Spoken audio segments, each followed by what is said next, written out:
Hello મિત્રો, YouTube ચેનલમાં તમારું બધાનું સ્વાગત છે.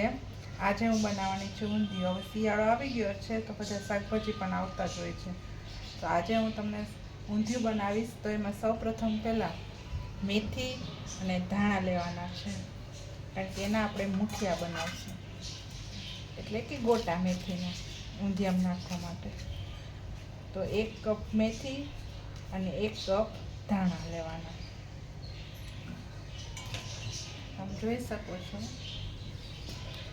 એમાં સૌપ્રથમ પહેલાં આપણે થોડો એવો ઘઉંનો જાડો લોટ નાખશું, કારણ કે આ ઘઉંનો લોટ નાખવાથી આપણા ગોટા તૂટતા નથી.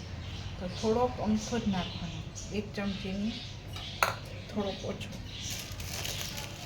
પછી આપણે નાખશું ચણાનો લોટ. ચણાનો લોટ તો ખાસો નાખવાનો, કારણ કે એના જ મુઠિયા બને.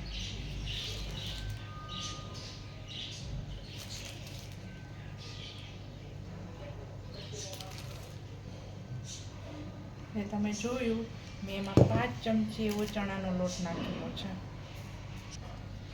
હવે તમે જોયું, આમાં મેં ચણાનો લોટ અને ઘઉંનો જાડો લોટ નાખ્યો છે. હવે આપણે એમાં બધા મસાલા નાખીશું.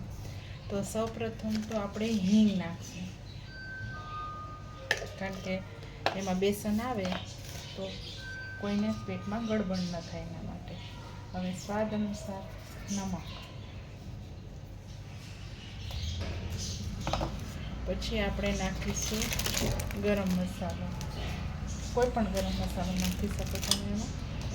પછી આપણે નાખવાની છે હળદર. પછી આપણે નાખીશું ધનિયા પાવડર. પછી એમાં નાખીશું સેજ અમથી લાલ ચટણી. જો તમને તીખા ગોટા ભાવતા હોય, મુઠિયા ભાવતા હોય, તો તમે થોડી લાલ ચટણી વધારે નાખી શકો. પછી એમાં નાખીશું મરીની ભૂકી. શું કામે મરીની ભૂકી નાખે? કારણ કે ચણાનો લોટ આવે એટલે કે બેસન આવે તો પેટમાં કંઈ ગડબડ ન થાય, એટલા માટે.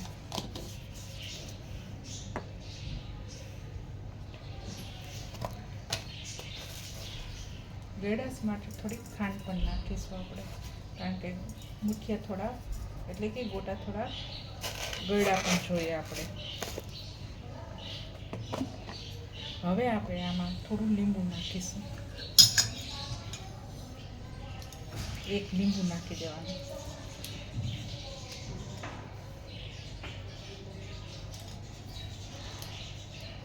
એક આખું લીંબુ નીચવી દેવાનું.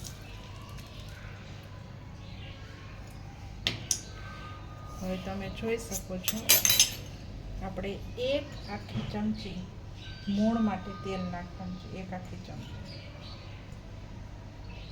ઝાઝું તેલ નહીં નાખવાનું, નકર આપણા મુઠિયા તળવા જશું તો તૂટી જશે. હવે શું કરવાનું, તો કે બધું બેટરને મિક્સ કરી લેવાનું હાથથી. હાથનો ઉપયોગ કરવાનો, જેથી કરી સારી રીતે બધા મસાલા મિક્સ થઈ જશે. નકર છે ને, આપણા મસાલા મિક્સ નહીં થાય તો મુઠિયાનો સ્વાદ પણ સરસ આવશે નહીં.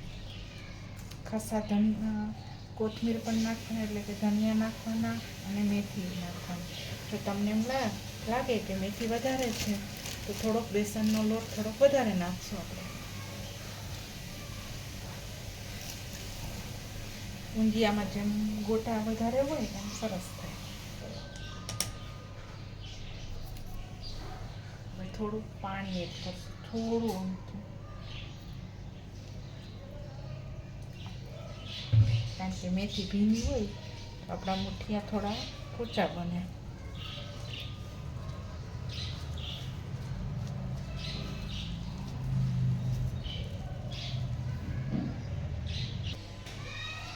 તમે જોઈ શકો છો, આવી રીતે લોટ તૈયાર પણ થઈ ગયો છે. તો આને સારી રીતે મિક્સ કરવાનું. હવે ફ્રેન્ડ્સ, હવે શું કરશું, થોડો લોટ લેવાનો અને નાની નાની ગોટી વાળવાની.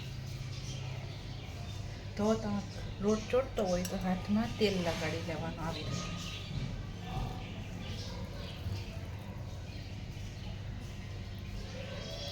તો આવી રીતે લોટ ચીકણો થોડોક થઈ ગયો હોય, થોડોક ઢીલો, તો પછી એને આવી રીતે ધીરે ધીરે ગોળી વાળશો તો વળી જશે. જાજુ મોણ નહીં નાખવાનું મિત્રો. 1 ચમચીની માથે તેલ નાખવાનું, 2 ચમચી જેટલું,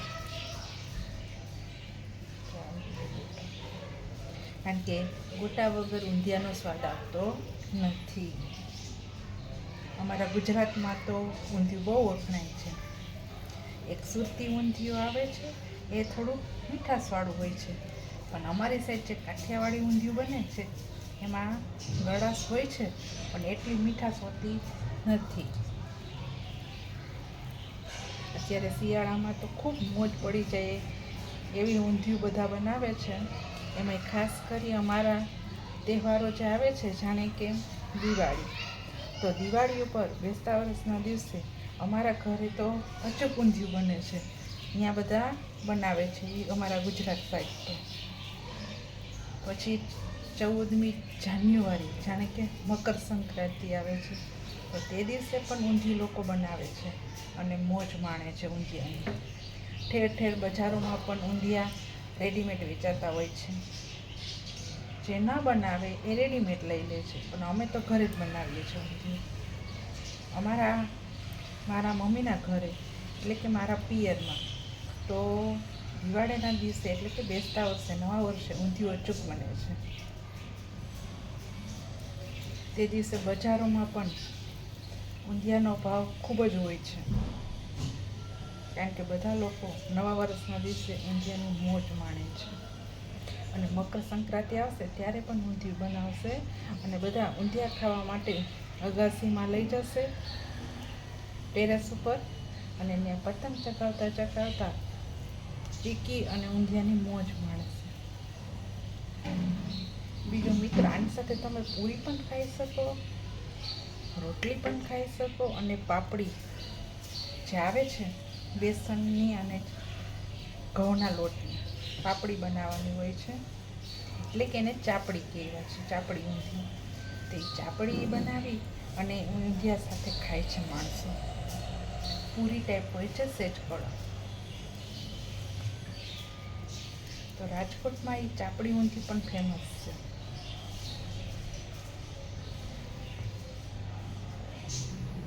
હેલો મિત્રો, તમે જોઈ શકો છો હવે તેલ મૂક્યું છે, અને આ ગોટા, અને તેલને થોડુંક ધીમું રાખવાનું, ધીમા તાપે રાખવાનું, જેથી કરીશું ગોટા અંદરથી ચડી પણ જાય અને લાલાશ પડતા તળવાના.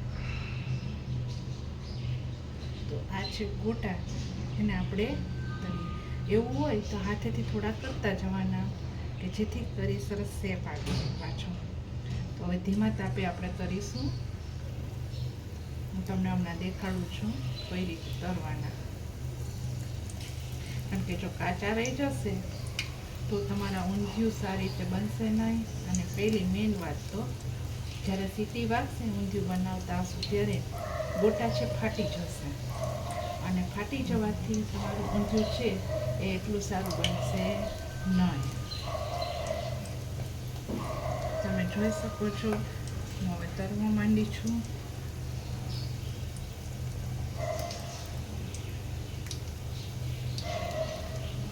હમણાં બધાને હું દેખાડું કે કઈ રીતે તળવાના, બરાબર? મિત્ર, તમે જોઈ શકો છો આવી રીતે તેલમાં તળવાના ઊંધિયું માટે ગોટા.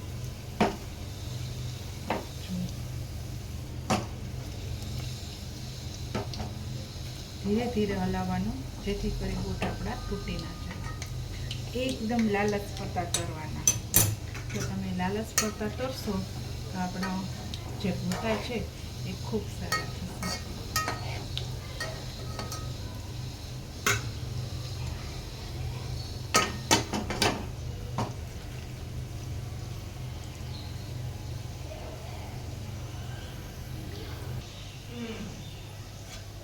હવે મિત્રો, તમે જોઈ શકો છો મારા જે ગોટા છે એ તળીને તૈયાર થઈ ગયા છે. તો તમે જો આવા લાલચ પડતા તળજો.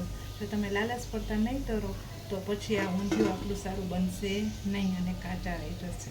તો ધીમા તાપે, અને જ્યારે થવા આવે ત્યારે ફૂલ તાપ કરી અને ફરી પાછા થોડીક વાર કરવાના. તો ગળાશ ખટાશ સાથે ઊંધિયા તૈયાર છે ગોટા. તમે જોઈ શકો છો આપણા ગોટા તૈયાર થઈ ગયા છે. હવે આપણે ઊંધિયું બનાવવાનું સ્ટાર્ટ કરીશું. ઊંધિયું બનાવવા માટે બટેટા, ગુવાર, રીંગણા, પછી એમાં બીજું નાખી શકાય તમે ટીંડોળા, ગળકું, બધું શાકભાજી શિયાળામાં આવતું ટોટલ શાકભાજીને નાના નાના પીસ કરી અને આપણે ઊંધિયામાં શાક માટે લેવાના. તમામ શાકભાજી નાખી શકાય, સુરણ, કંદમૂળ બધું. પછી આ વાલોર, વટાણા, પાપડીના બી તમામ નાખી શકો. આના વગર ઊંધિયું નકામું છે. મિત્રો, તમે મગફળીના તેલમાં ઊંધિયું બનાવશો તેનો સ્વાદ ખૂબ સરસ આવશે. એટલે મગફળીનું તેલ યુઝ કરો. એ આપણા શરીર માટે પણ સારું છે અને આપણા આરોગ્ય માટે પણ સારું છે. એટલે મગફળીનું તેલ અચૂક બનાવો સાથે શાક. તો સૌપ્રથમ તો પહેલાં આપણે થોડો રાઈનો તડકો દઈશું. રાઈ તતડી જાય પછી આપણે થોડી હિંગ નાખીશું.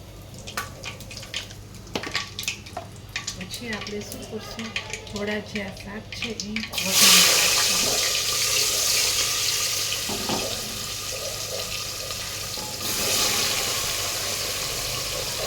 વઘારમાં નાખવાનું, પછી આવી રીતે હલાવી લેવાનું.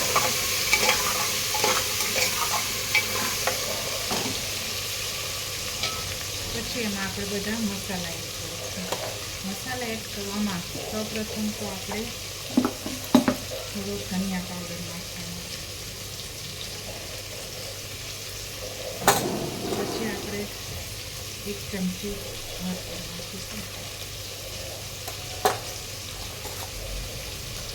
પછી એમાં આપણે સ્વાદ અનુસાર નમક નાખીશું.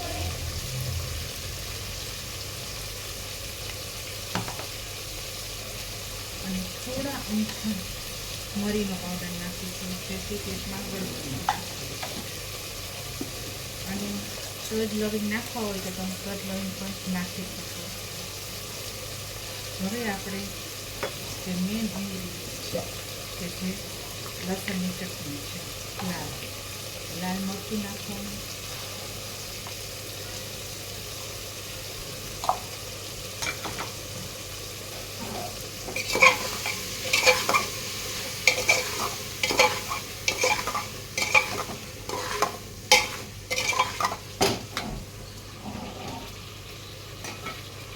થોડી ખાંડ પણ નાખવાની મિત્રો, થોડી આમથી નાખવાની, બહુ ગળ્યું નહીં કરવાનું, નકર પછીનો સ્વાદ વિખાઈ જાય. કારણ કે સુરતી ઊંધિયું આવે છે એ તો મીઠાશ યુક્ત હોય છે. આમાં નાખવાની પણ થોડી આમથી નાખવાની. તમે જોઈ શકો છો મિત્રો, આપણા ઊંધિયામાં સારો એવો દેખાવ પણ આવે છે. તમને તીખું ભાવતું હોય તો તમે તીખાશ પણ નાખી શકો ઊંધિયામાં. પછી આજે તમારે જે વાલોર ને બિયા લીધા હતા એ પણ તમે નાખી શકો.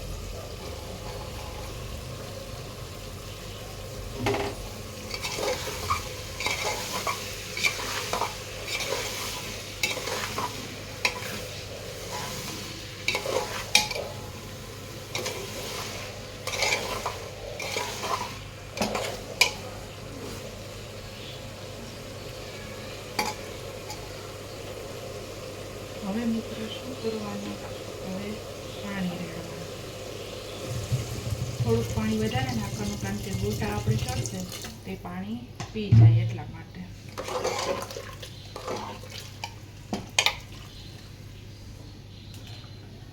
ગોટા છે એમ નાખી દેવાનું. હવે તમે જોઈ શકો છો ગોટા પણ નાખી દીધા. હવે એને 4 પાણી નાખજો, નકર મિત્રો એ ગોટા છે પાણી ચૂસી લેશે. ડૂબે એટલું પાણી નાખવાનું. તમને રસાવાળું શાક ખાવું હોય તો ડૂબેથી વધુ થોડુંક પણ નાખી શકો. અમારે મીડિયમ પાણી જોઈએ એટલે થોડુંક ઓછું નહીં. પછી હવે એને વિસલ વગાડવાનું ધીમા તાપે. મિત્રો, તમે જોઈ શકો છો આપણું ઊંધિયું તૈયાર થઈ ગયું છે. તો તમે પણ આવી જ રીતે ઊંધિયું બનાવો અને ઊંધિયાની મોજ માણો શિયાળામાં. તો મારી ચેનલને સબસ્ક્રાઈબ કરવાનું ભૂલતા નહીં. નવા હોય તો લાઈક કરજો અને બીજાને પણ સબસ્ક્રાઈબ કરાવજો. તો મારો વિડીયો જોવા બદલ બધાને થેન્ક યુ. ખૂબ ખૂબ આભાર. તો તમે બનાવજો અને મારી સાથે પણ આવું જ વિડીયો શેર કરજો. ફરી પાછા આવી વાનગી સાથે મળીશું. જય શ્રી કૃષ્ણ.